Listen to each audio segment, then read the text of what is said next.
Lee Summit is your destination for big city vibes and small town charm. Head to the downtown Lee Summit Farmers Market, where local meets fresh.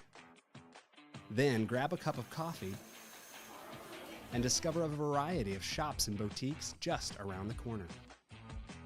Continue the fun in downtown Lee Summit at a retro arcade bar. Discover your new beer at one of our 6 locally owned breweries. Cool off with some handcrafted cocktails at happy hour. End the night with live music and good company.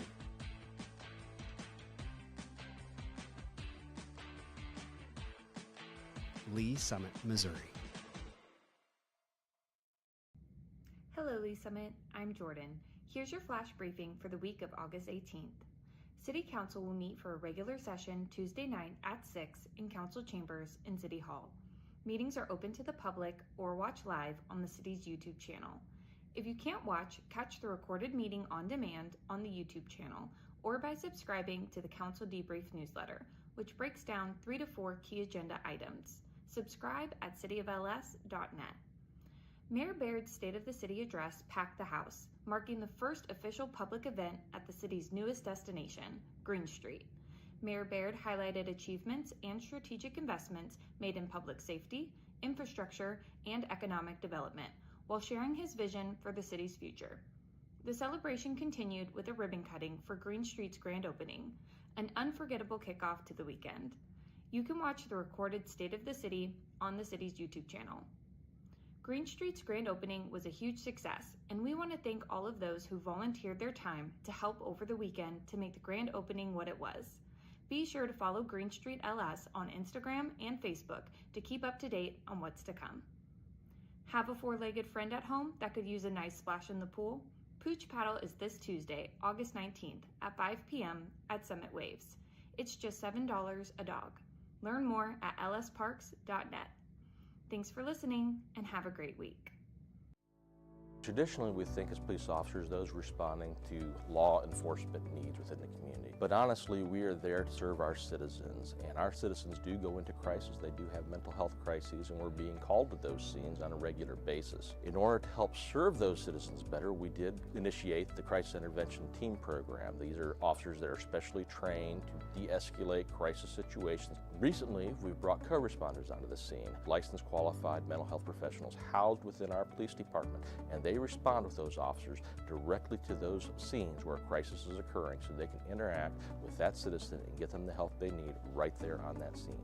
The co-responders are either bachelor or master level in a behavioral health related field. They wear plain clothes, they don't carry weapons or anything like that.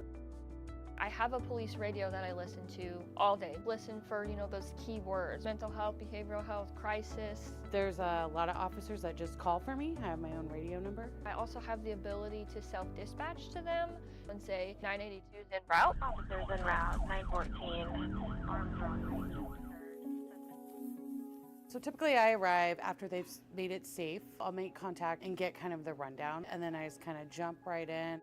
I'm like, hey, my name's Allison. I'm a mental health professional. I'm here to help you. I'm not here to take you to jail or arrest you. Sometimes all a person needs is a voice, someone neutral, someone outside that, can listen. I do a lot of safety planning, including family, their support network, who's close to you. If they're home alone, who can come over and hang out with you today? Can we lock away your sharps? Can we put up your meds? Do you need meds? Can we get you over to the urgent care to get you assessed for your medications? Some of them also are like, oh, I'm so glad you came. This made me feel so much better. Our main goal as the co-responders is to, one, get people connected to the services that they need, and also divert from emergency rooms and jails. And they almost get a different view of the police responding. That lets me know you care and the officers care. Please come up, please. How can we help you? My husband In 2020, we had 722 mental health related calls for service. 2022, by that time, 1,479. These mental health related calls for service are increasing. How we're responding to that is increasing the number of crisis intervention team officers we have available, as well as the number of co-responders we have available to respond on these calls. So what I think is important for the community to know about the co-responder program is that we're here, we exist. All you have to do when you call 911 is ask for us. Say, hey, I want a co-responder to respond to this crisis, and we'll go.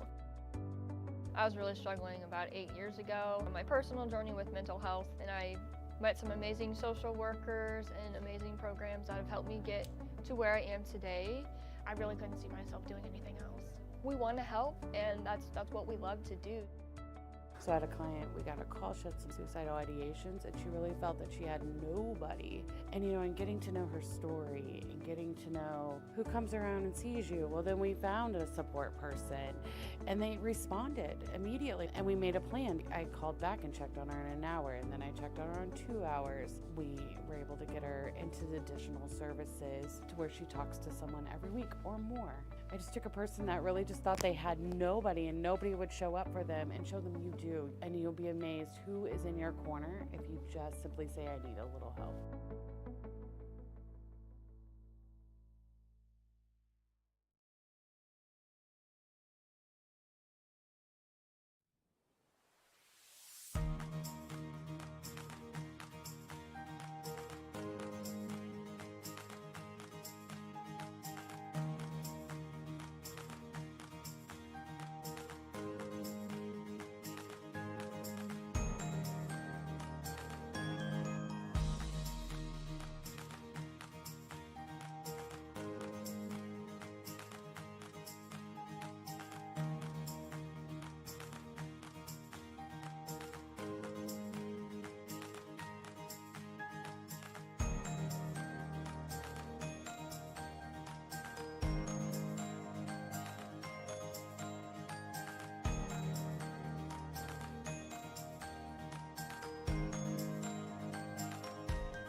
Councilmember Hodges. Thank you. I love where you guys are coming from. You're local and you're all kind of coming together. But where I'm struggling with from the last time that we talked about this, I think it was maybe October.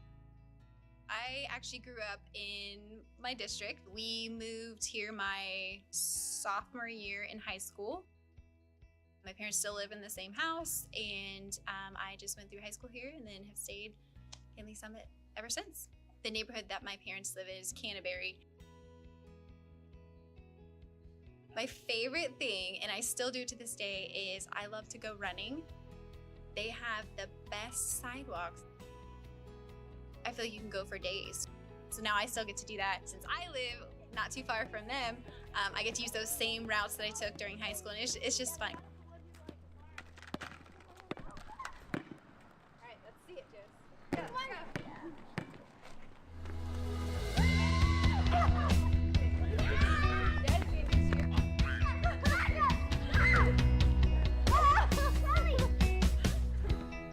We're a big soccer family. I love sports, I love to watch sports, and it's even more fun to watch sports when my kids are in it. I coach my middle daughter Josie's team, and I have since kindergarten. We do the basketball, we do softball, we're gonna do volleyball, and it's just so much fun.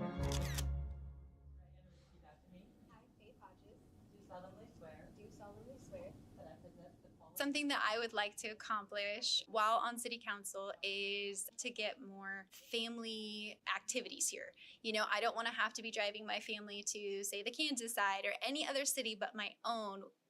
And I want to be able to invest in our city and make family memories in our city. Open the public hearing in the matter of K1 speed, adventures. Crack Shack, Blue Jeans Golf. Councilmember Hodges. I just want to say thank you for bringing us to Lee Summit, because I grew up at this. My grandpa would take us there, so I'm excited that now I can take my kids there.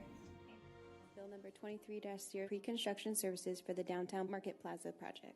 I'm just as excited as everybody else about the downtown marketplace. I'm extremely excited about the community that it's going to bringing more family things to do to the city and right in the heart of it. When you presented the numbers, the first time you came to us, it was 25.5%, and then people were like, oh, being on council, it's not a lot of work, I think it was a bit of a surprise when there's so much info that you realize you just don't know. Even something as simple as sidewalks. It's like you don't realize how much goes into something like that. After a couple months, I'm like, okay, I'm finally, catching the groove of how things work, learning new things, but also feel like I've got some things under my belt as well. It's been a great experience so far.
Chairperson Carlisle. Present. Councilmember Funk. Present. Councilmember Shields. Here. Mayor Baird. Here. Thank you. Next on the agenda, we have approval of the agenda. Do I have a motion? Move to approve the agenda as presented. Thank you. Second. Thank you. I have a motion and a second to approve the agenda as published. Roll call, please. Mayor Baird. Yes. Chairperson Carlisle. Aye. Councilmember Funk. Aye. And Councilmember Shields. Aye. All right. Thank you. Did we have any public comments today, Gina? No, not that I'm aware of. Okay, thanks. So next we go into business. First item on the agenda is 2025-7092, approval of the July 14th action letter. Do I have a motion? Chair. Please. I move that we approve the July 14th Legislative and Intergovernmental Relations Committee action letter. Second. Thank you. I have a motion and a second to approve the July 14th action letter. Can I have a roll call, please? Councilmember Shields. Aye. Mayor Baird. Aye. Chairperson Carlisle. Aye. And Councilmember Funk. Aye. All right, that passes. Next, we have 2025-6941, continued discussion of potential for a federal lobbyist. Brian, you want to kick this one off? You bet. So at the last meeting, we had a discussion, and our state lobbyists were here to discuss the potential of hiring a federal lobbyist and what we might want to use them for. There are differing possibilities whether or not you wish to use a lobbyist for a specific purpose. For example, if we were really interested in 470 and transportation and that kind of thing, we might want to engage a lobbyist that was really only maybe connected into the appropriate committees for that, or if we wanted someone to be more of a general lobbyist. And we talked about costs of doing those different things, and we really didn't know what those costs would be. So at the last meeting, you all asked us to kind of go out and take a look at costs and see what cities spend. So with the help of Sean Marshall over in admin, he pulled a huge data set that you will see that is in your packet. I tried to kind of pull out some of the conclusions that came out of that, and specifically, really we're talking about, Crystal, could you turn on sharing? I would like to share this one document that's sort of a down and dirty quick. We pulled out some that were Missouri and Kansas, so kind of here in our region, and what they spend. Sorry, Ryan, I'm trying to figure out why it's not turning on. It's grayed out for me. Give me just a minute. Well, so the ones that we found in Missouri were the City of St. Louis Port Authority, City Utilities in Springfield, City of Kansas City, Missouri, and the City of St. Louis. So those were all really large entities. And then in Kansas, we had Osawatomie for some reason, Garden City, Overland Park, Wichita, and Jackson County, Kansas. Now, the ones in Kansas don't spend a whole lot of money. It's like $40,000 to $80,000 a year is sort of what they spend. Well, this document is in your packet. But in Missouri, the ones we see, City of St. Louis spends $171,000 a year. City of St. Louis Port Authority City Utilities of Springfield spends $120,000, kind of going from lowest to highest. City of St. Louis Port Authority is $240,000, and the City of Kansas City, Missouri is $280,000. Now, what I don't know is what those contracts look like or what they have each of them doing. My guess is there's probably a mix of things in those, like Port Authority for St. Louis is probably really interested in things specific to to transportation and commerce and so on with the port. I don't know if the airport there is part of their port authority. It could be. Some are. City utilities in Springfield, I think that's pretty obviously going to just be tied into, utility regulation. And then City of Kansas City, I'm not sure. You can't really tell from the $280,000 they spend, but I'm guessing it's a little more broad based, because I would think if you're spending that amount of money, you're getting more than just a single subject. But like I said, the ones in Kansas were more like 40 to 80,000, so not as much money. I do have one other thing to report for you. I had a conversation with our lobbyist, with John Hensley and Zach Pollock. They were here Friday for the State of the City and the grand opening for Green Street, and we had a little aside meeting.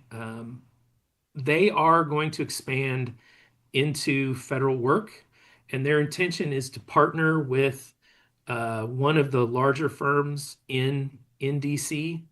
So they would be doing some of the work directly in DC, but then they would also be relying on a firm. They still haven't nailed everything down. They did give me permission to go ahead and mention it here today. If it was something we would like to do as an add-on for them, we could. I'm not sure how quickly they're going to be ready to rock and roll with that sort of thing. Or if we wanted to just push forward, and they just said we're offering it sort of as an option, but we understand if you guys want to push forward because we know you have priorities that are timely. So there wasn't any issue there, but they do have other clients apparently that are looking at the same sort of arrangement that we're looking for.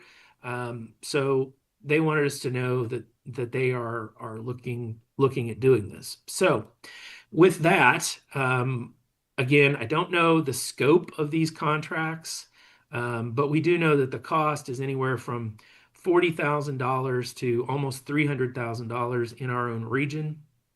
And you do have the full data set that is every city in the country that hires a federal lobbyist. So you have that full data set in your information.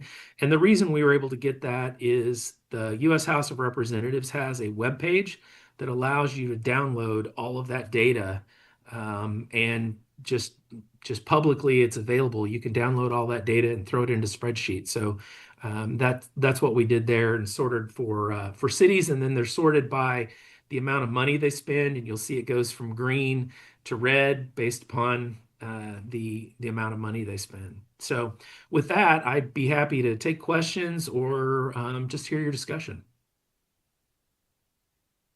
Do we have any questions? Mayor Baird? Did they say which firm they were going to partner with? I read through this memorandum that they provided, which was really helpful. They have not decided on that yet. They mentioned a couple of names of people they were working with. I honestly don't remember what they were now because they hadn't decided who they were going to work with. But they're going to be going out in the near future to have additional discussions with some of those firms. So I don't know if we want to wait until we could wait until they get their plans solidified, and then we could do it as an add-on to their existing contract, or we could go to an RFP and let them bid like everybody else. There are a number of ways we could do it. This is our last year under contract with them. So next, probably June or July, we will be going out again. We'll be sending out an RFP again for lobbying services. So in a year, we're going to be doing that anyway. So if we did extend something with them, it would really be for a fairly short term. Well, I read their memorandum, and I really appreciate their perspective and their approach. And we're new to the federal scene as far as lobbying. And I know they are too, but you can just see they'd be a great way to possibly be a conduit, I'd be willing to wait and explore because I think I don't know where everybody's at, but I know that we're here again talking about this. So if we're going to spend dollars, I want to make sure we're spending them in an effective way. And these, working with Versa and some type of partnership with others, I don't know, it sounds kind of appealing to me, but I'd like to learn more about it. Okay. Yep. Anybody else? Councilmember Funk? Mr. Head, you said that they didn't give a time frame of when they're actively working on this, but he didn't say month, 2 months, maybe looking at something in that picture. No, I could try to pin him down a little bit more than on that. The sense that I get was that it was months, not years and not weeks. I mean, it's probably end of the year, maybe, is kind of the sense that I was getting because they were going to be going out in the very near future. He may have even said next week. I don't know if that was next week or actually this week at this point, to go have further conversations. So with firms that they were going to partner with. So I don't have a good sense. They didn't give me a firm time frame at all, but I did get the sense that it was months. Oh, I kind of like the idea of maybe continuing with Versa and kind of see who they end up partnering with and if there's some value there for us as well. Thank you, Chair. Thank you. Councilmember Shields, do you have anything? Yeah, I like the idea of some kind of a partnership or coordinated approach since, Versa or whoever we would end up working with the state level kind of knows us and knows what our priorities are. Just given the timing, it seems like maybe it makes sense to try to work with our current lobbyist and see what we can add on towards the end of the year. And then if we go out to bid for this next year when the contract is up, could we have it as two separate RFPs with an option to like join them? Because I'd sort of like to see different options of here's someone who's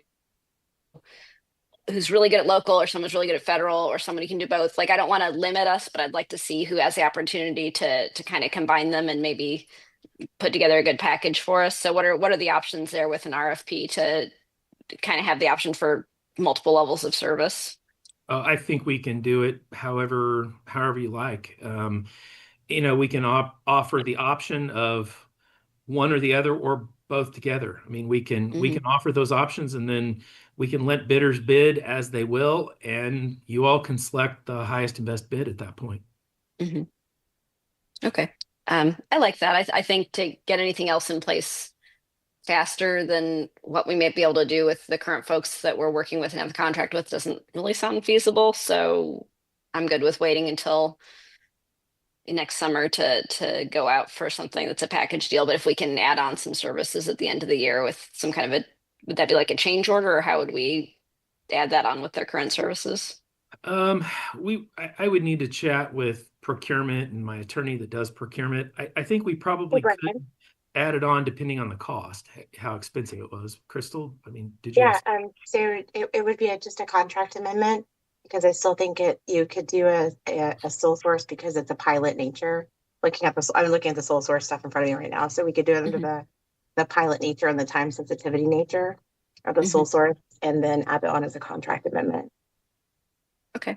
I really like the idea of doing that, especially if it would give us a chance to see how it works for 6 months or so. And then that'd really give us a better foundation to go, and evaluate bids next year when we just can think about what level of service we're getting. So I like that. And just generally focused on transportation funding at the federal level, I think feels like it makes the most sense. That seems like what our biggest concern is there. But I'd also like to have kind of the expertise of someone like Versa to help guide that selection. I think could be really helpful. Okay, thank you. So yeah, I agree with you guys. I think that if we can add on with Versa, that'd be great. We know there is no way we can RFP and get to any kind of contract really probably before we have to go out for RFP again for state. So that's just really not feasible. But what I would like to see is if maybe we could contact these two firms that are in their memorandum and just get if they have a sample contract or some kind of overview of what they do, so we can have an idea of, each of their services, what that encompasses. And I'm sure they don't have any costs on anything that they would send out like that, but just some kind of an idea of what we'd be looking at once RFP time does come around next year. So we just get a little head start on that. Yeah, we can for sure get something from them that tells us kind of what services they are able to provide. Okay. Help create the parameters, kind of the outer boundaries of where we might want to go. Right. Yeah, that sounds great. Okay. Does anybody else have anything else? Nope. Okay. So sorry, Mayor Baird. No, I really appreciated seeing all the different cities and the numbers. So thank you for compiling that. I think that just tells us, one way or another, we need to get in the game. So, because everybody else is doing it, and I'm sure this, again, over the long haul, it's probably a return on investment that makes it worth it. So that's all. I will make sure and give Sean Marshall some kudos because he put that together for us. Thank you. Great. Thank you to him. And I'm wondering if he did it all around the same amount of people like we have, our population. I don't think so. Or is it just everybody? I think this is everybody. Okay. That's kind of what I figured, but okay. Okay, great. Thank you. And unless we have anything else, we'll move on. Anybody else? Nope. Okay. So item C, we have 2025-7093, discussion of our 2026 state legislative priorities, right? We're not talking federal here? Right. Okay. It's our kickoff of starting to talk about priorities. Every year we try to kind of kick off this process in August, and we try to conclude and wrap up. Maybe by the meeting in November, we'll sort of have a final version for you so that it can go to council sometime in December. Sometimes we take that first meeting in December, and then the final version will go to council in December of our priorities. In your packet, you do have two documents. One is the final sort of PDF view of the RAC card that we create each year. The other document that you have is a PDF that was created from that. And I believe it's correct. If it's not, there might be a few minor changes that didn't get made back into that from the RAC card, but it should be pretty minor. And the point, I guess, is for you all to start thinking about what are our priorities. I'll be having a discussion with management team this week. I'm going to bring it up as part of my roundtable to ask them to start sending me their priorities. If there are any specific priorities that various departments have. And usually there are a few things that come out of management team of, hey, this is something we should look at. So this is to kick off that process, kind of get you all thinking about what those priorities are. We do provide the Word document so that you can mark it up. You can make notes on it. You can do whatever you want to with it and then send it back to us. And we will try to compile that before start working on it so that we can have some of that information in a single document for our September meeting. And then hopefully by the October meeting, we'll be in an 80% product. And then by November or December, we'll be at that 95, 100% product. It's kind of the way we try to move through this because it does take a little time to get it all edited together. And it is a fairly small form factor so that we can get everything into that factor, you choose each word carefully sort of thing. But that was kind of the point of this, not really to start hashing over these individual items, but just to kick off, ask you to start reviewing this item and then provide us your feedback so that we can kind of gather it all into a single document.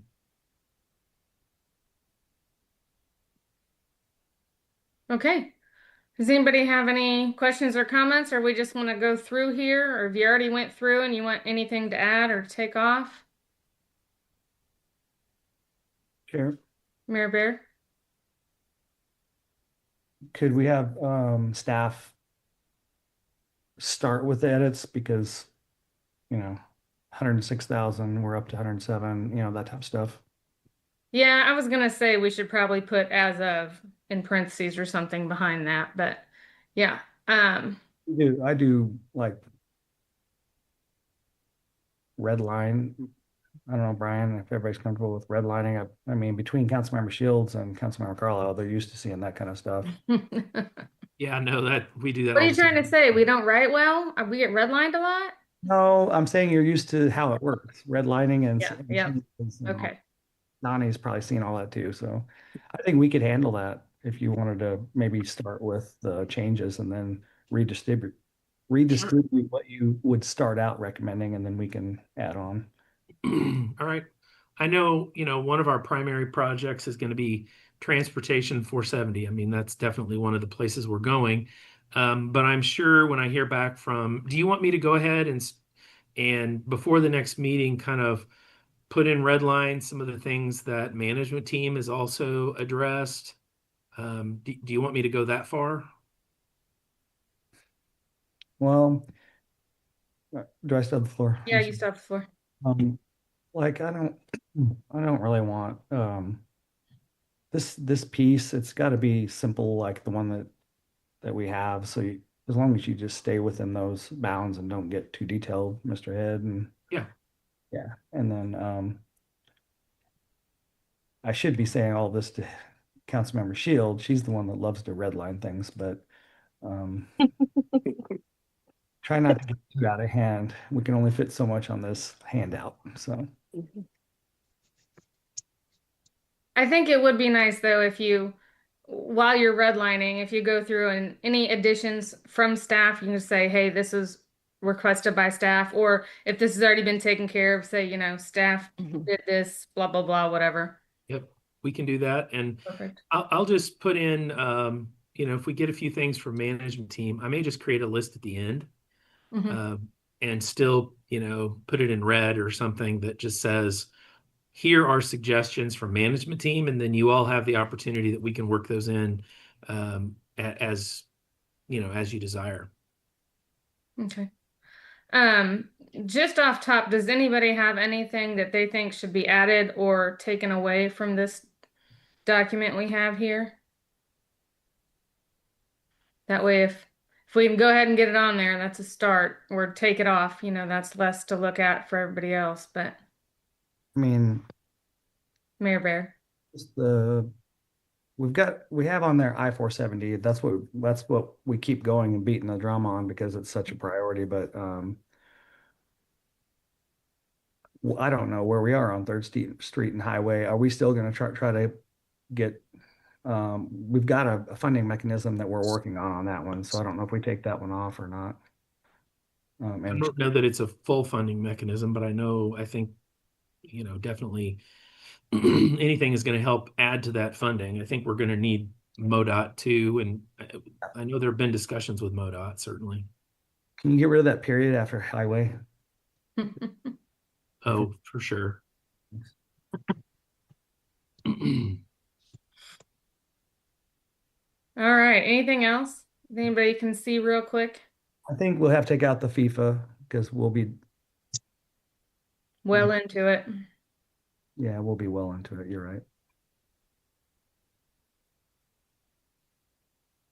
right. Chair? Yes, please, Councilmember Shields. Yeah. Chiefs and Royals, since they've kind of addressed that recently. But just generally, I think I understand the desire to be concise, but I feel like on the current handout, some of the bullet points get so concise as to not be really clear what we're asking for.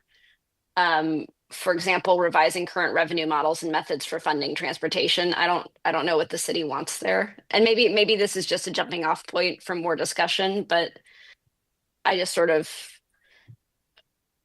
question a few in terms of whether it's actually clear what we're asking.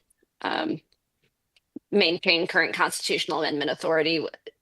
Maybe that's really clear to the state legislators. What is that?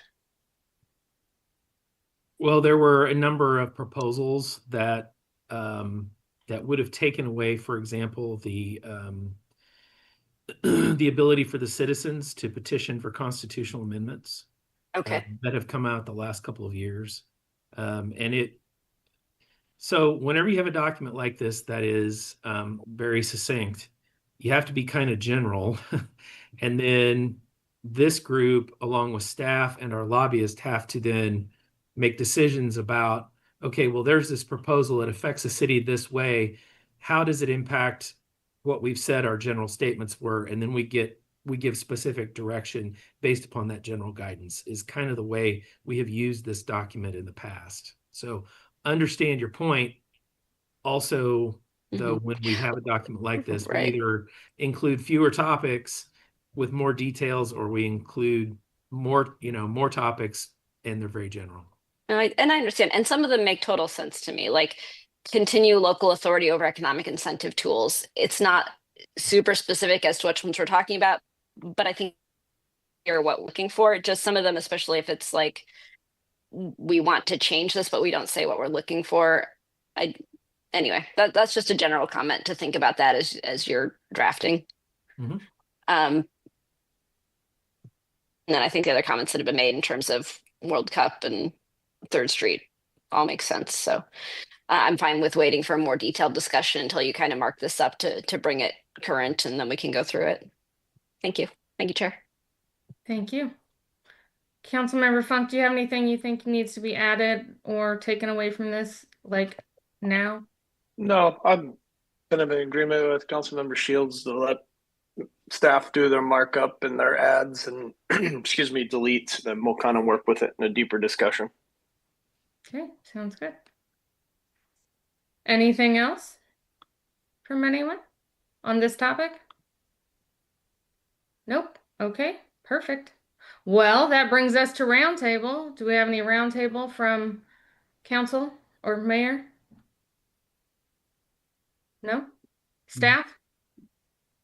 Just to let you know, on September 15th, which would be the next meeting, I have heard that Mayor Baird and Councilmember Funk will not be available on that day. Unless, so a quorum could be an issue unless you want to see if Mia can, Councilmember Pryor can step in. Is that correct, Mayor and Councilmember Funk? Are you both out on the 15th? Yes. Would you like us to move this meeting to a different date, or just let our alternate fill in? I'm fine if you do the alternate, but if you want to move it, that's fine too. Either way works for me. Sure. Okay. Well, Gina, you want to see if we have any issues for the alternate to be able to make it to that meeting, and if so, then we'll reschedule, and if not, we'll just hold the meeting. It looks like we're probably gonna be talking about the same stuff unless something comes up, right? So the more the merrier. Sure. I will check with Councilmember Pryor. Thank you. Could we pencil in an alternate date, maybe later that week on the 18th? Would that be a possibility? Let me pull calendar. That if we don't have the available the alternate, then we would know what a meeting date was. I don't see anything on that date. I don't see any. On September 18th, don't we have rules committee? Yes, there is a rules committee. Okay, that's not on my calendar. I see that. I'm going to slide that over. I don't know how you got missed there.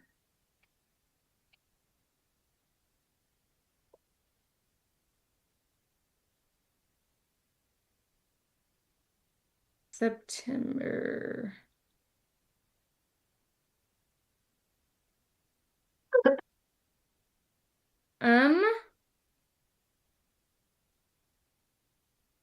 The 16th is open for the committee room, or just to be able to get the audio visual.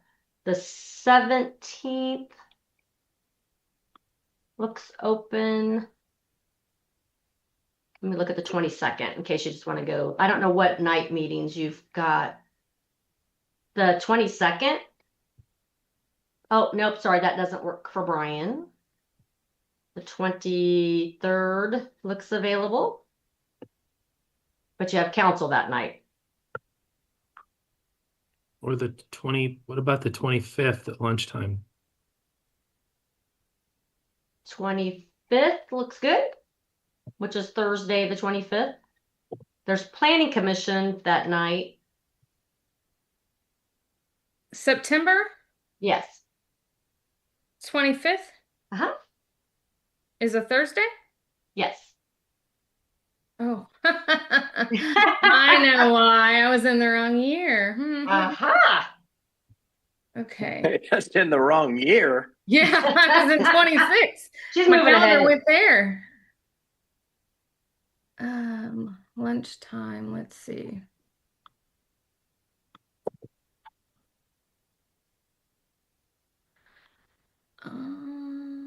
I look to be open on that day during lunch. Everybody else? Good, good, good. All right, we'll set that as tentative. Okay. I'll go ahead and put that on as tentative in case it's needed. That way nobody books over it. Okay. Perfect. Thank you. Oh, and Gina, is there any way when we get these meetings set that we could put the link to the Zoom on the calendars in the meeting? Because I always go there to get it and then I think, oh, it's not there. So then I have to dig through the emails and I can't ever find them. Okay. Trisha sends those out and they land on my calendar. Maybe I can just bump it to you guys. I don't know why it's not perfect for me. Yeah. Because I accept them, but then it doesn't ever end up on my here. calendar. So I don't know. Okay. I will see what I can do on that. Perfect. Thank you. Anybody else have anything? Nope. Okay, well, then I will call this meeting at 12:06 p.m. We are adjourned. Thank you. Thank you. you. Bye-bye.